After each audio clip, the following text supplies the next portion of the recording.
Have you ever had that feeling where, like, you put something out there, like a presentation, or you wrote something up, Mhm. maybe even just explaining something to a friend, and it's not quite landing, Yeah. right? Oh, You know what I yeah. mean? Like, there's potential there, but it's just not hitting the mark. For sure. Well, today we are going to do a deep dive into a really fascinating example of exactly that, like how a subtle refinement, not even a complete overhaul, can make a huge difference in how content resonates. Right.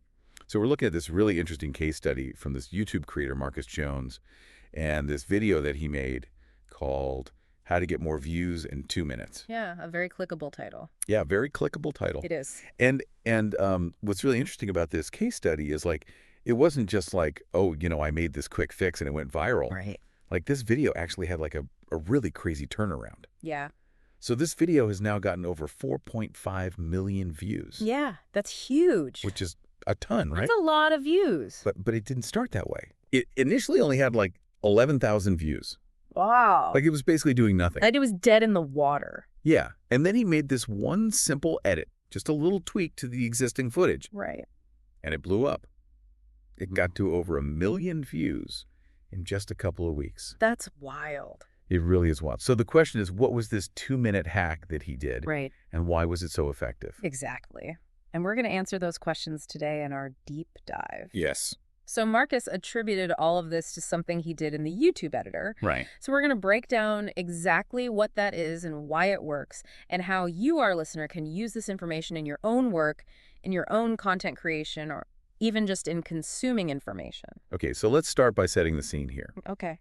So Marcus Jones is a YouTube educator. He teaches people how to grow their channels. Okay. But here's the ironic part. He was getting all these comments from people who were like, Right. questioning his channel's growth. Yeah. Like, imagine you're giving people advice and they're like, well, dude, your channel's not that big. Yeah, your advice isn't that great then, right? Yeah, exactly. It's not working for you. Yeah. So it was kind of ironic. Yeah. But, those comments clearly gave him some extra motivation. Yeah, I'm sure. I mean, I think we all can relate to that a little bit. Yeah. Wanting to prove people wrong. Totally. Yeah. And so he decided, okay, I'm going to make this video that is going to go viral on my channel. Okay. And prove the haters wrong. Nice. So the topic that he chose for this video that he thought was going to go viral was why Mr. Beast is such a successful creator. Okay, got it. Which makes sense. Like, Mr. Beast is arguably like... Yeah, he's like the king of YouTube. The king of YouTube, right? Pretty much. So back in August 2022, this is when he made the video. Right. Mr. Beast is still a huge topic. Yeah, of course. But it wasn't as talked about then as it is now. Right, it wasn't as saturated. Yeah, exactly. So he thought, this is a good topic. Yeah. It's not too saturated. Good news. It's going to go viral. Smart. So he did his research. Okay. He made this great video. So... He actually has another video talking all about how he made this video. Okay. But that'll be a deep dive for another day. Yeah. The point is, he put in the work. Yeah. He did it right, and the initial result was underwhelming. Oh, no. The video just didn't take off. Okay. So this is the big question that we want to answer. Yeah. You put in all this effort. Right. You know you have a seemingly good topic. Seems like a good idea. Why doesn't the content connect with people? Right. What's going on here? And this is where the idea of audience retention comes into play. Okay, so audience retention is basically how long people are watching your video. Yeah, so it's not just, yeah, are they watching the whole thing? It's like a really important signal to YouTube.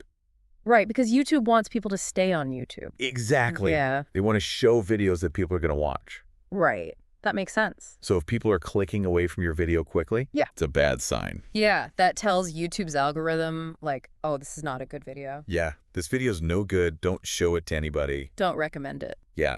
So Marcus is explaining in his video. Okay. He's saying, the ideal audience retention graph is relatively flat. Okay. Like, you want people watching the whole way through. Got it. So a flat line is good. Yeah, the flatter, the better. Okay. So he's looking at the analytics for his video. Okay. And he's seeing that there are these random dips. Okay. At various points. So what does that mean? It means people are clicking away at certain parts of the video. Okay, so like maybe he's losing people's attention at certain points. Exactly. Okay. And even more importantly, he noticed that there was a big drop-off right at the beginning. Oh, so in the intro. Yeah, in the intro. So that's a really crucial part. It is. Like that first little bit of the video, people are already clicking away. Yeah. So that's not good. And so when we think back to that initial question Right. of like, why isn't this content working? Yeah, why isn't this landing? This is a big clue. Yeah. Like, people are not even making it past the first few seconds. Okay. And those first few seconds are super important. Yeah. You know, It's like the first impression. it's like the first impression of the whole video. Yeah. So he had this weak opening, Okay. and he had these kind of boring parts in the video. Right. These other drop-off points where Yeah. people are clicking away. Exactly. Yeah. And that's why YouTube was like, Yeah. nope, nobody wants to watch this. Not interested. Don't show it to anybody. Okay. So he's identified the problem. Right. Now, here comes the 2-minute hack. Okay. The good part. So this hack is all about using the built-in YouTube editor.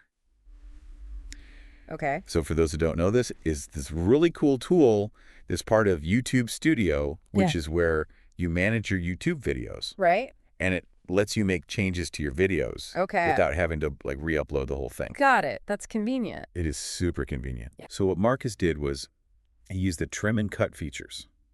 Okay. So trim and cut. So he realized, okay, I could just trim the very beginning of the video. Okay. So like make the intro shorter. Yeah, just cut to the chase. Smart. And then he was even more strategic. Okay.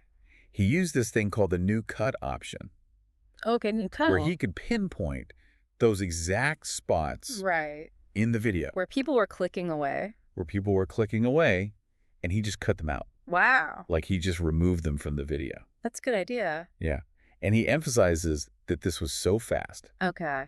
He said it took him like 2 or 3 minutes. Wow. So 2 minutes to save the video. Yeah, just 2 minutes. That's pretty cool. And he didn't have to reshoot anything or add new graphics. Yeah. Just a quick little edit. Easy.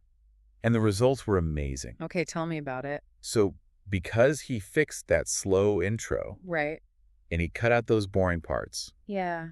people started watching for longer. Okay. The retention went up. Yeah, the audience retention went way up. Yeah. Nice. And that's when YouTube was like, Oh, this is a good video now. this is a good video. Yeah. People like We this. should recommend this. Show this to everyone. Cool. So they started recommending it to way more people. Nice. And that's when the view count just exploded. I like it. So it went from 11,000 views Yeah. to over 1 million Wow. in just a couple weeks. In a couple weeks. Yeah. That's crazy. Crazy, right? Yeah. So that 2-minute hack really made a big difference. Huge difference. Yeah. And Marcus actually says that, like, he thinks that the video wouldn't have blown up without that 2-minute hack. Interesting. He thinks that that was like the turning point. Wow. It's so cool, right? Yeah. Just this tiny change. It's crazy how much of a difference that little edit made. I know. Yeah. And here's the thing. Okay. He doesn't think that this is just specific to videos about Mr. Beast Right. or even just YouTube videos in general. He thinks this is a principle that can be applied to any video on any channel. So any type of video. Yeah, and he's not just saying that. Right. He's actually done this himself. Okay. He said he's used this process on like 30% of his most successful videos. Wow. And he says that those videos got hundreds of thousands Yeah. or even millions more views because of these little edits. Wow. That's awesome. I know, it's so cool. Yeah. So he's got proof that it works. Yeah, he's got the data to back it up. I like it. So the big takeaway here is that if your content's not doing well, Yeah. don't just give up on it. Right. Use the data to figure out what's wrong. Like look at your analytics. Exactly. See where people are clicking away. And then try to fix those problems. Yeah. Just make those little edits. Yeah. It's like it's like a surgical edit. Yes. You go and you make a few cuts. Yeah. And the video is so much better. And it's all about maximizing the effort you've already put in, Exactly. which is something that we are all about. Yes. We love efficient. Efficiency is key. It is. So for you, the learner, Yeah. have you ever made something like a Right. presentation or a report or a video or anything Yeah. that you felt like had a lot of potential, Okay. but it just wasn't quite getting the reaction you wanted? Yeah.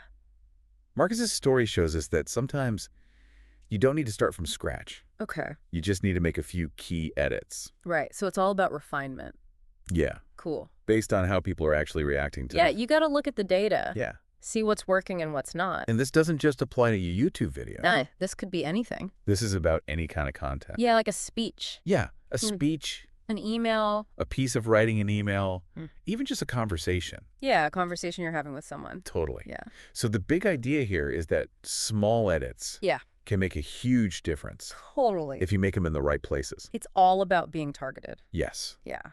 So instead of always trying to create new things. Yeah, right. Maybe we should spend more time refining the things we've already made. Yeah, that's a good point. It's a good point, right? Sometimes the best content is already there. Exactly. You just got to polish it up a little bit. Yeah. So how can we apply this in our own lives? So think about the content that you've already created. Right. Could you make a few small edits Yeah. to make it more engaging? Like a 2-minute. Yeah, like your own little 2-minute hack. I like it. Maybe you can just trim out some unnecessary information. Yeah. Or maybe you can just clarify something that's confusing people. Right. Or add something that would make it more interesting. Yeah, or add something to make it more interesting. Exactly. The possibilities are endless. Yeah. And the best part is, it doesn't take that much time. No. Just a few minutes. And it could make a huge difference. Exactly. So it's worth trying. It's totally worth trying. Yeah. So I think that's a great place to leave it. I agree. I hope this has given you some ideas Me too. about how you can improve your own work Yeah. and how you can learn more effectively from the content that you consume. Totally. So until next time, keep learning, keep creating. And keep editing. Yes, and keep editing.